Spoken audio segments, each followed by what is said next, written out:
আপনি দেখবেন যে অনেক অনেক সম্পদশালী, অনেক টাকার মালিক, অনেক নেম ফেম, কিন্তু ফ্যামিলিতে সুখ নেই, ঘরের ভেতরে তার অশান্তি। এরকম আছে না অনেক? আসলে কি সে সুখী? টাকা পয়সার তো শেষ নাই, বিলিয়নিয়ার, মাল্টি বিলিয়নিয়ার, বিশাল বিজনেস ম্যাগনেট, কিন্তু ঘরে স্ত্রীর সাথে ভালো সম্পর্ক নাই, ছেলে মেয়ে কথা শোনে নাই, তো অহরহ এখনকার শোনে। আসলে কি সে হ্যাপি? কি বলেন? চিত্তে শান্তি নাই, মনে সুখ নাই। মনের সুখ আসল সুখ। অনেক টাকার মালিক, ঘরে 8-10টা কাজের লোক, কয়েকটা বাবুর্চি, কিন্তু হে হজম করতে পারে না। আছে এরকম প্রবলেম অনেকের? বলেন তো, যা ডাইজেস্টের সমস্যা, ডাইজেস্ট হয় না, তার কত কষ্ট। আমাদের কখনো যখন এরকম হয় যে ডাইজেস্ট হচ্ছে না, একটু কেবল ফুড পয়জনিং বা বদহজম এরকম কিছু হলে কি অশান্তি লাগে। আর সারা জীবনটাই এটা, তার জীবনটা কেমন যাচ্ছে বলেন? আপনার যে মনে শান্তি আছে, এই যে 2 টাকা দিয়ে নাসি আয়াম খেয়ে ফেলতে পারতেছেন, যেখানে মনে চাই বসে ফেলতে পারতেছেন, শুইতে পারতেছেন, থাকতে পারতেছেন, কত সিম্পল লাইফ, কত সুখ।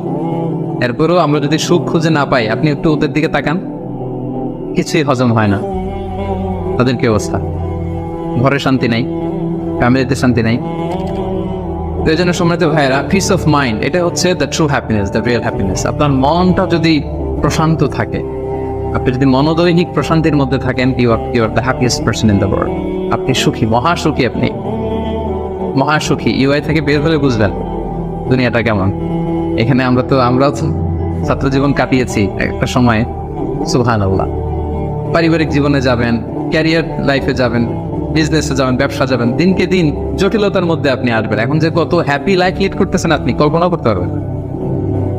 এই জন্য শুকর গুজার করতে হবে। তো তাই বলে কি এখন টাকা পয়সা সম্পদ এগুলোর দরকার নাই? বাড়ি ঘর বাবুর্চি দরকার নাই, যেগুলো বলতেছিলাম, না দরকার আছে। আমি বোঝাতে চাচ্ছি যে ওগুলোই আসল সুখের সন্ধান দেয় না। আসল সুখ কিসের সুখ? মনের সুখ। সবাই বলেন আসল সুখ মনের সুখ। পার্থিব জীবনের এই ব্যাপারগুলো যে লাগে, এটাও ইসলাম বলে। যেমন রাসূল সাল্লাল্লাহু আলাইহি ওয়াসাল্লাম একটা চমৎকার হাদিস, সহিহ হাদিস, এটা আমি একটু করে শেয়ার করি। রাসূল সাল্লাল্লাহু আলাইহি ওয়াসাল্লাম বলেছেন যে আরবা'উম মিনাস সাআদা, 4টা হচ্ছে মানে সুখী হওয়ার মাধ্যম বা সৌভাগ্যশীল হওয়ার মাধ্যম। যার 4টা আছে সে সাঈদ, আর যার 4টা নাই সে শাকী। সাঈদ মানে কি? সুখী বা সৌভাগ্যশীল, আর শাকী মানে দুঃখী বা দুর্ভাগা। তো সুখী কারা বা সৌভাগ্যশীল কারা? রাসূল সাল্লাল্লাহু আলাইহি ওয়াসাল্লাম পার্থিব জিনিস যে লাগে, এটা যে ইসলাম ডিনাই করে না, তার প্রমাণ রাসূল সাল্লাল্লাহু আলাইহি ওয়াসাল্লাম বলছেন যে আরবা'উন মিনাস সাআদা, 4টা জিনিস মানুষের সুখ নিশ্চিত করে, সুখ এনে দেয় পার্থিব জগতে, দুনিয়াবি হাইসিয়াতে আর কি। 1 নম্বর হচ্ছে আল মারআতুস সালিহা, নেককার স্ত্রী। এটা কিন্তু আপনার জীবনকে সুখময় করার একটা বড় মাধ্যম।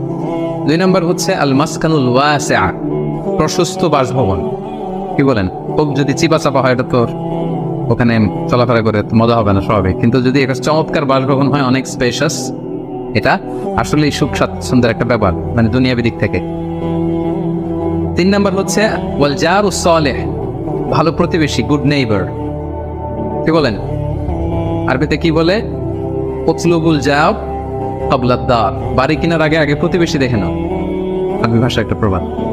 আর 4 নম্বর হচ্ছে ওয়াল মারকাবুল হানি, মানে হচ্ছে লিটারালি হচ্ছে সুইট রাইডিং, ভালো একটা আরোহণ। এটা বর্তমানে গাড়ি হতে পারে, একটা সুন্দর চমৎকার গাড়ি, ভালো ব্র্যান্ডের গাড়ি, মার্সিডিজ না হতে পারে। তারপর রাসূল সাল্লাল্লাহু আলাইহি ওয়াসাল্লাম টেস্টিফাই করছে আপনার এটা নেগেটিভলি নেওয়ার সুযোগ নাই। হ্যাঁ, এটা দুনিয়াবি দিক থেকে তো অবশ্যই একটা সুখের মাধ্যম, মার্সিডিজ ব্র্যান্ড হতে পারে। অথবা রাসূল সাল্লাল্লাহু আলাইহি ওয়াসাল্লামের সময় ছিল যে কোনো আরোহণ, ভালো ঘোড়া, তেজস্বী ঘোড়া, উট, হ্যাঁ এগুলো। তাহলে এই 4টা হচ্ছে আরবা'উম মিনাস সাআদা, এই 4টা জিনিস পার্থিব জগতের সুখ এনে দেয়, মানুষের সৌভাগ্যশীল বানায়। তার মানে ইসলাম এটা নিষেধ করে নাই। কিন্তু দ্য পয়েন্ট ইজ হেয়ার, রাসূল সাল্লাল্লাহু আলাইহি ওয়াসাল্লামের জীবনে কয়টা ছিল বলেন? এই 4টার মধ্যে থেকে রাসূল সাল্লাল্লাহু আলাইহি ওয়াসাল্লামের জীবনে আসলে কয়টা ছিল? শুধু 1 নম্বরটাই ছিল।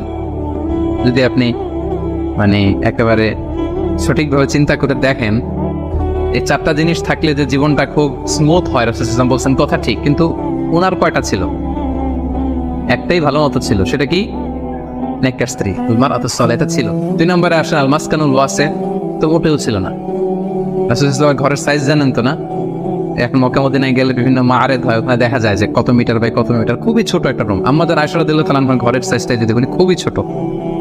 এই অল্প কিছু জিনিস রাখতে পারে, একটা জাজিম রাখতে পারে, কয়েকটা জিনিস ঝুলায় রাখতে পারে, আর 2জন থাকতে পারে কোনো রকম। এটা ছিল ওনার বাসভবন। এটা কি আল মাসকানুল ওয়াসিআ হইছে? আয়াত পান নাই উনি এটা। এরপর একটা আসেন ওয়াল জারুস সালেহ, ভালো প্রতিবেশী পাইছেন, কাছাকাছি ধরলে পাইছেন, পাশে ফাতেমার ঘর, দিকে স্ত্রীদের ঘর। কিন্তু আপনি যদি বিগার সেন্সে চিন্তা করেন, কারা থাকতো আশেপাশে? এদিকে তো আবুল আহাব তো মক্কার কথা, লেফসে মদিনার কথাই যদি আমরা বলি, আপনার কারা থাকতো? মুনাফিকদের একটা দল তো থাকতোই। আর তিন দিকে জিউস, ইহুদিরা, বনু কাইনুকা, বনু নাদির, বনু কুরাইদা। এরা কি করছে রাসূল সাল্লাল্লাহু আলাইহি ওয়াসাল্লামের সাথে? মানে ট্রেসারির যত ধরন হইতে পারে, বিট্রে করার যত ওয়ে হতে পারে, সবগুলো করেছে। একটা রাত শান্তিতে ঘুমাইতে পারে না এদের কারণে। এটা কবে পর্যন্ত? পঞ্চম হিজরির আগ পর্যন্ত ঘুমাতে পারে নাই। বনু এই কুরাইজাকে যখন করলেন, এক্সাইল করলেন, তারপর থেকে অনেকটা এই জিউসদের ঝামেলা থেকে উনি মুক্ত হয়েছেন। তাহলে চিন্তা করেন, এটাও ছিল না। এরপর 4 নম্বরে যদি আসেন আল মারকাবাল হানি, ভালো যানবাহন বা ঘোড়া, এগুলো ছিল অ্যাভারেজ ধরতে পারেন, যেগুলো ছিল কসোয়া, আদবা, যা ছিল এগুলো অ্যাভারেজ টাইপের। তার মানে রাসূল সাল্লাল্লাহু আলাইহি ওয়াসাল্লামের কিন্তু এগুলো ছিল না। এটা প্রমাণ করে যে এগুলো হইলে জীবন স্মুথ হয়, সুন্দর হয়, বাট এগুলোই সুখ শান্তি দেওয়ার আসল টুলস না।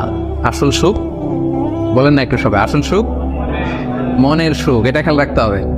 এটা ওই থেকে নিছি, এটা হাদিস থেকে নিছি। এই যে রাসূল সাল্লাল্লাহু আলাইহি ওয়াসাল্লাম বলছে যে লাইসাল গিনা আন কাসরাতিল আরাব, অনেক সম্পদ থাকলে এটাই অন্তরের মজা, শান্তি, প্রাচুর্যতা না।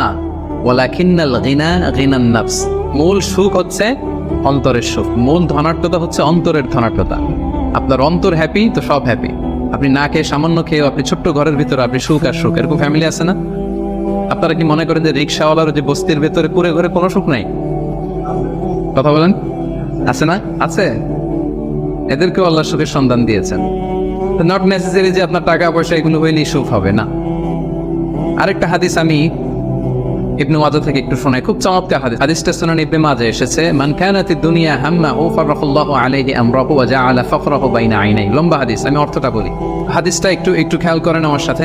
রাসূল ইসলাম বলেছেন, পার্থিব চিন্তা যাকে মোহগ্রস্ত করবে, মানে যে দুনিয়া নিয়ে পেরেশান, তার কি হবে দেখেন?